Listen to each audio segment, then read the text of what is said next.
Let it go, to be one with the wind and sky. Let it go, oh beautiful butterfly fly. And here I John. stand as she flies away. Is he sleeping? Let the girl live on. John. And the winds will blow her far away. Are you sleeping? John! What? Are we supposed to be filming the Monarch video today? Oh, yeah, that's right. I'm ready. Hi, my name is John Kolar, Chief Naturalist for the Geauga Park District. I'm out today at Frohring Meadows, a beautiful park. Today, we are going to discover some amazing facts about the beautiful, the wonderful, the glorious monarch butterfly. Now, first of all, let me quiz you. Which of these butterflies is the monarch butterfly? Is it this one? Or this one? Or how about that one? Or that one? If you guessed that one, you are right. That is the monarch butterfly. Now, it is unique and beautiful, but you know, in Geauga County, we have a variety of beautiful butterflies, all different colors, all different sizes. Each is unique in their own way. The monarch, though, I have to say, is probably the most unique and the most in need of our help. Now, what do you say we take a little walk and see where a monarch's life begins? Follow me this way. All right, so here is where it all begins for the monarch. All butterflies, whether you're a monarch or any other species, they all start out their life as an egg, and that goes for all insects, for that matter. Now, the monarch, the female, will lay her eggs on milkweed plants. This particular kind is called swamp milkweed, usually grows in wet places. The female will lay her eggs on the buds, oftentimes, sometimes the leaves, but on swamp milkweed, more often the buds. So I'm looking here for a tiny little egg about the size of a head of a pin, and oh, look at this. I just so happen to find one right here. It's really tiny, about the size of a head of a pin, just above my finger.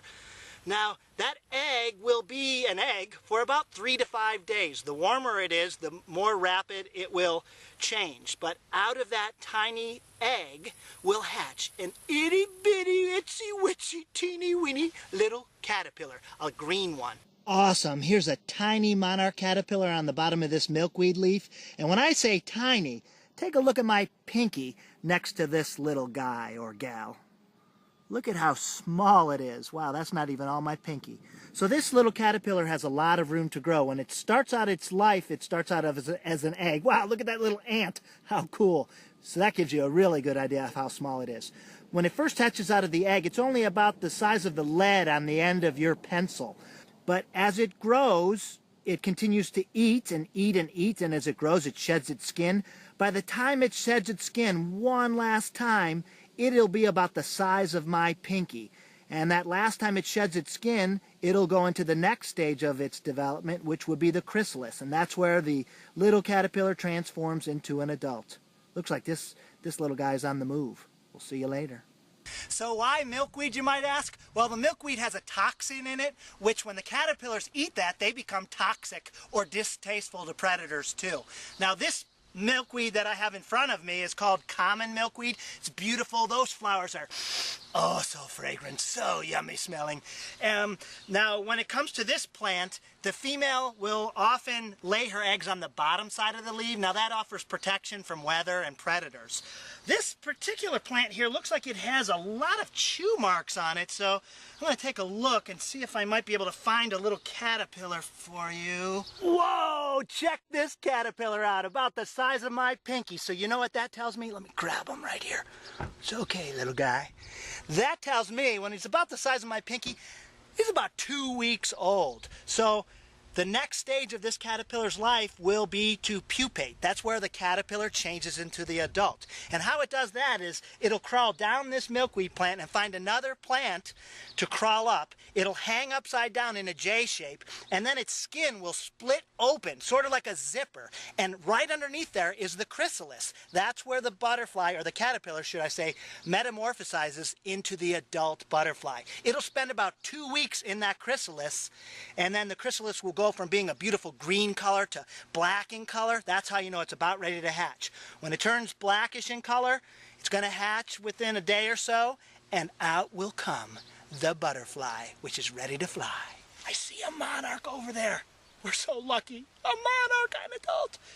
You have to have a lot of experience to do this, so you got to sneak up on him. He's right down over there. It's hard to see from your perspective.